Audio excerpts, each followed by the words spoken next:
inevitable that I was going to hurt somebody and I was going to end up going to prison or something like that. I think it's important to take your focus beyond how interesting this story truly is and make sure that you consider the facts in context of Gucci's inspiring story and recovery. It's 9 years after the Summer Olympics came to Atlanta and brought a flood of dope and money with it.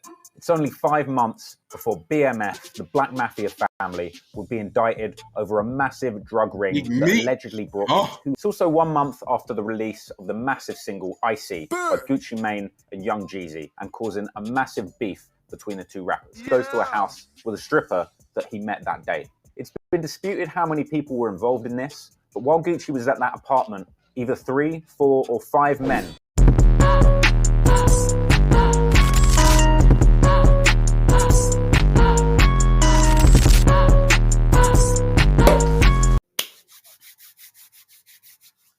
What's up, man? It's your boy ShortMaster214 live, man. Back at y'all with another video. And this is guccimane and Jeezy B. We finna get off into this real quick to see, you know, two legends in the game from the ATL, you know. Guccimane Mr. On 6, and we got Jeezy, you know, Mr. 17.5. So, you know, we finna see what Traveler Ross got to offer. It's been sponsored and approved by Audible. Around a year ago, I told the story of how Guccimane beat his murder charge around 2005.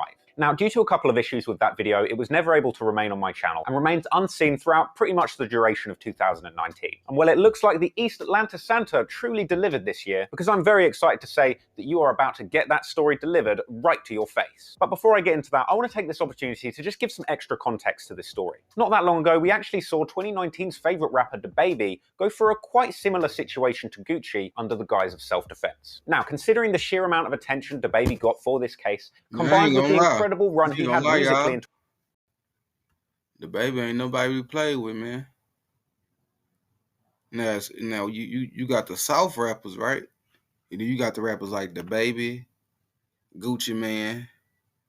You know what I mean? You got some rappers out here that's really gonna bust your head open. So don't be thinking that every rapper is soft or sweet.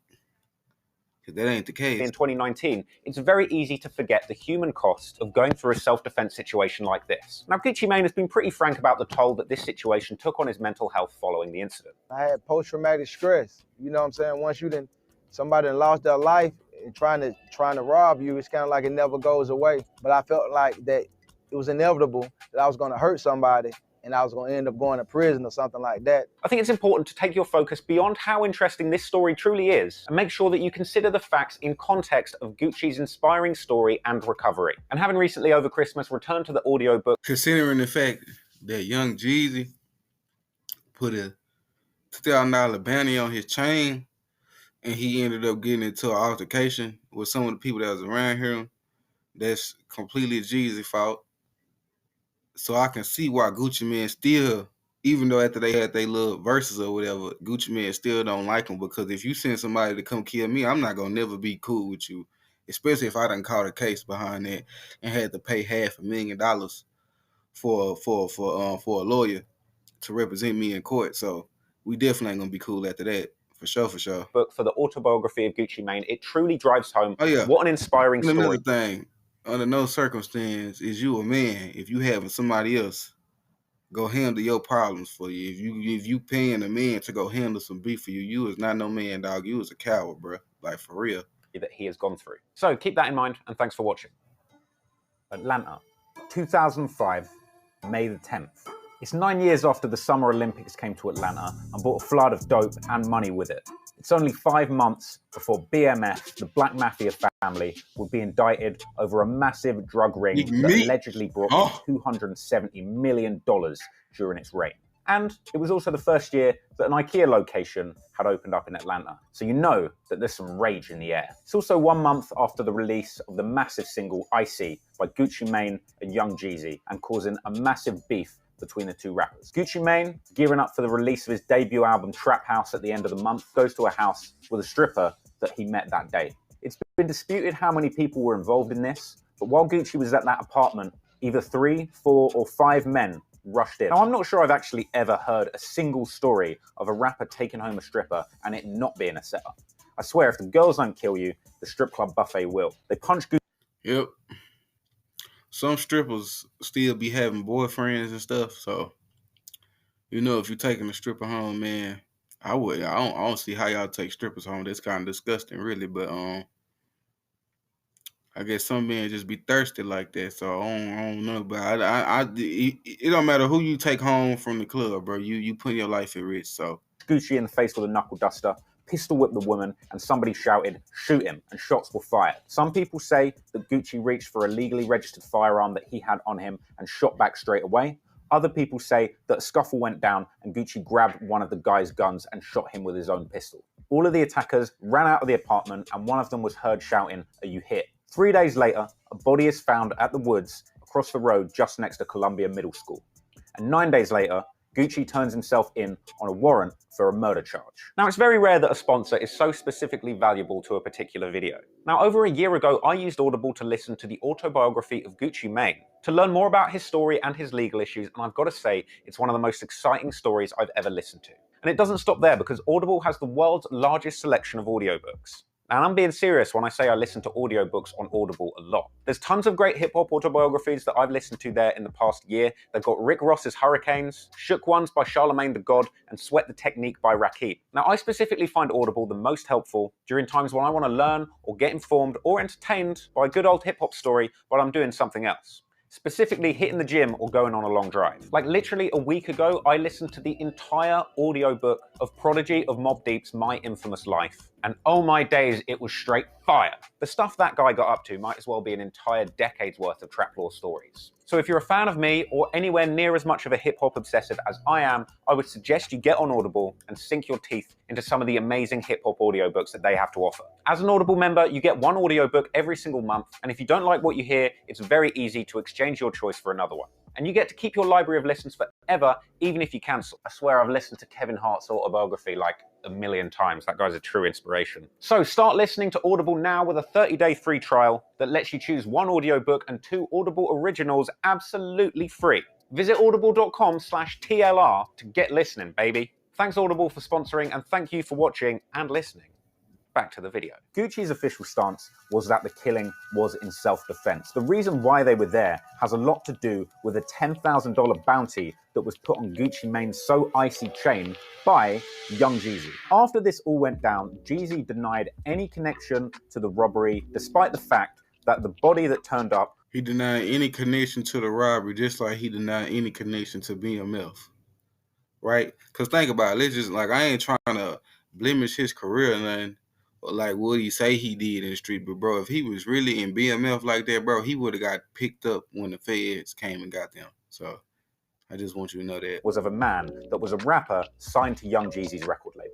After all this went down, Jeezy was asked a lot of questions about this, and it was really interesting the way he spun it. He thought that Guccimane was just trying to turn a bad situation into some good PR, which I thought was a pretty bold thing to say. The initial marketing plan for the iPhone was just going to be Steve Jobs killing Bill Gates in a drive-by. Why did young Jeezy put a bounty on Guccimane's chain? So these two Atlanta legends had just linked up on the legendary song Icy, and a massive dispute kicked off about whose album this song was going to be on.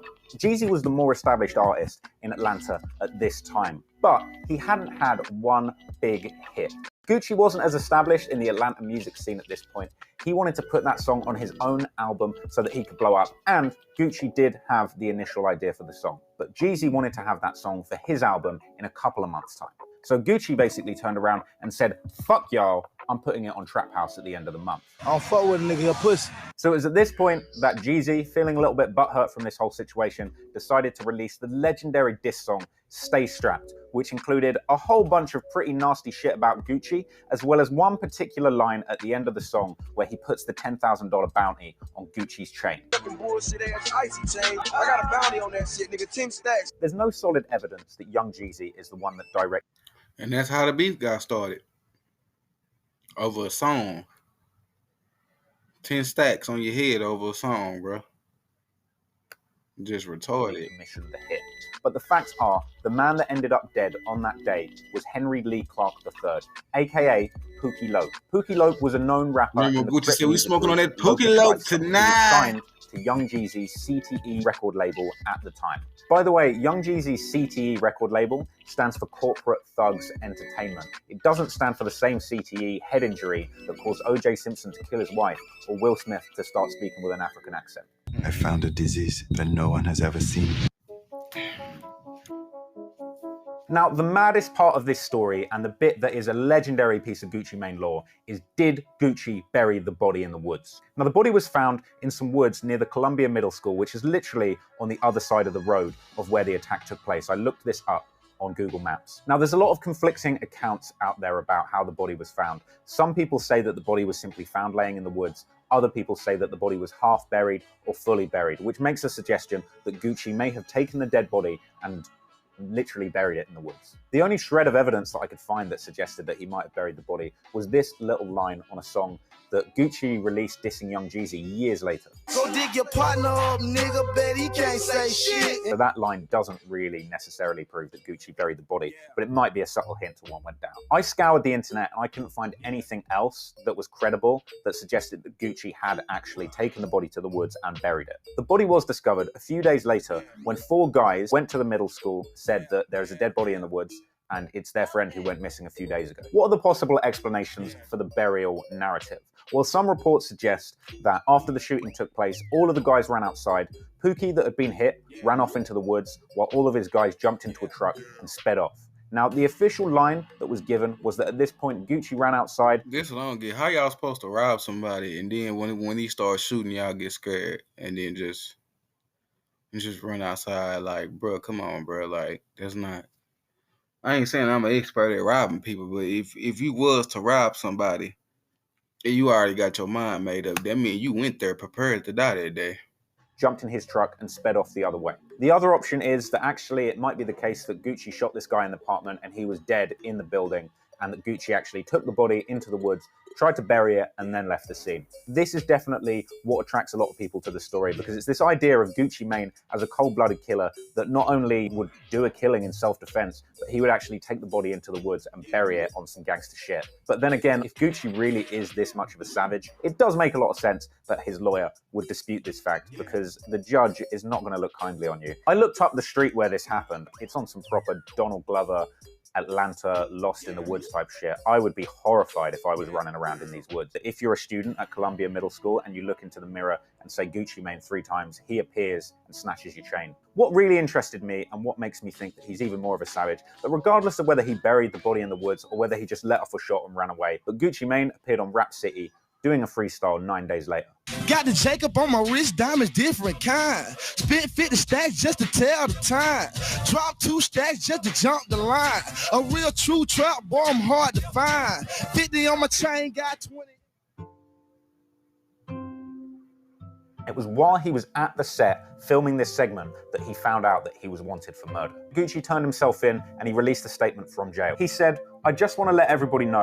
This one I don't get. I don't see how he was wanted for murder if didn't nobody else know about it but the people that tried to rob him and Gucci Mane himself. So that means some of them dudes that tried to rob him, they told on him.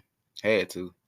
I'm not a murderer. I was upset. I was scared a little bit, but I had to do what I had to do. You got to be a man about it. I'm not a bad person. I have remorse about everything that happened. The case was eventually dismissed based on a lack of evidence and an eyewitness that could corroborate the fact that a bunch of guys rushed into the apartment and shots were heard. Interestingly, that witness that could corroborate Gucci's version of the story was only found after Gucci's lawyer hired a private investigator and eventually found that this dude had apparently been cutting the hedges outside the property and saw the whole thing go down.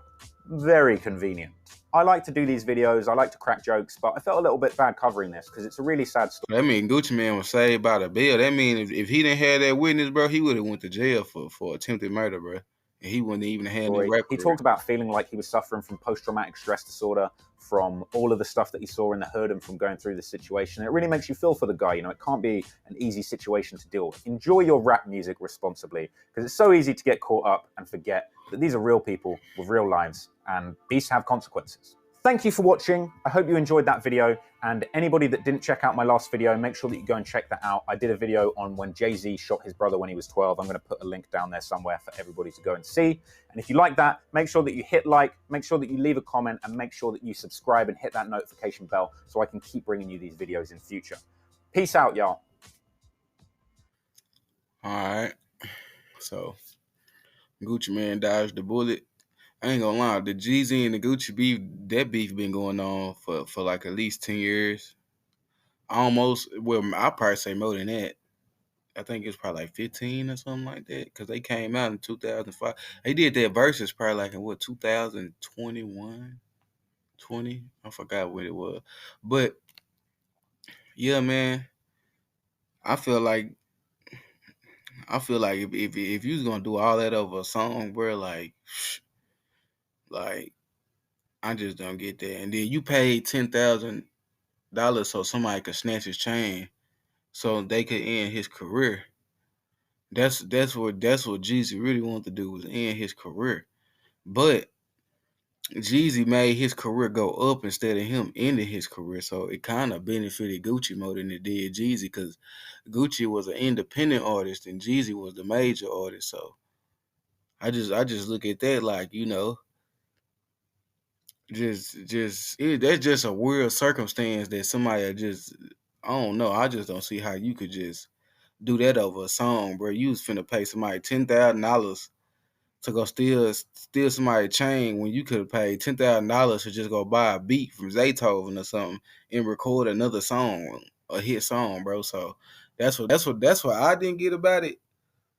And then like how y'all in the same city and y'all rappers and y'all beefing with each other. That don't make sense. How some rappers that be from the same city be beefing with each other instead of working with each other. That's kind of retarded. So I never got the point of that neither. Like, y'all from the same city, what y'all beefing for?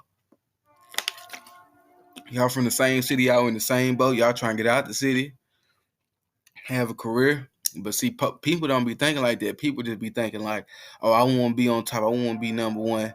I want to be the best, bro. And people that do that, they always end up in a tough situation. But, let me know what y'all think in the comments. It's your boy ShortMaster214 live, man. Turn up. I got more videos coming for y'all, man. This is the